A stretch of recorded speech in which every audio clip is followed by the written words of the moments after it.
આજે છે જુમ્મા એટલે કે ઈદ નો દિવસ ને હું નખ કાપવા લાગ્યો અને જબરજસ્ત ખુશ્બુ લગાડી નમાઝ પડવા માટે. અસલામુ અલૈકુમ. આજનો આપણો મિની બ્લોગ 118 ને હું ફ્રેશ થઈને રૂટમાં જવા માટે રેડી થઈ ગયો ને આજે મેં કમરે પહેરી દીધું વેસ્ટ બેગ. મારી બ્લેકબેરીને બહાર કાઢવા નહીં દીધો. મેં મારા ઘરના હોનાનો દરવાજો ખોલ્યો ને ગાડીને કાઢી બહાર. कौन है ये लोग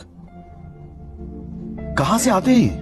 પછી હું અત્યારે આવી ગયો લાતી બજારમાં કેમ કે મારે ઓર્ડર ની શરૂઆત અહીંથી કરવાની હતી. ત્યાંથી કામકાજ પતાવીને હું નીકળી ગયો ગાધકડા બજારના રસ્તા બાજુ. પછી હું આવી ગયો જનકપુરી સોસાયટીમાં કેમ કે આપણે અહીંયા ઓર્ડર નું કામ હતું. ત્યાંથી મને રસ્તામાં જોવા મળી ગયા ઘણા બધા સુવર અને સુવરના બચ્ચા. તમે જોયા કે નહીં કમેન્ટ કરજો. દોસ્તો સાચું કહું ને તો આજે મારો મૂડ સાવ ઓફ જ હતો અને દોસ્તો આજનું બધું કામકાજ પતાવીને હું ડાયરેક્ટલી આવી ગયો ઘરે. બરોબર.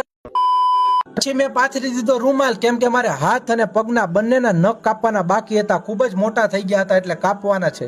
દોસ્તો જુમ્માના દિવસે જુમ્માની નમાઝ પહેલા નખ કાપવા આપણા નબીની સુન્નત છે અને ઘણી બધી સુન્નતો છે પણ આ નખનો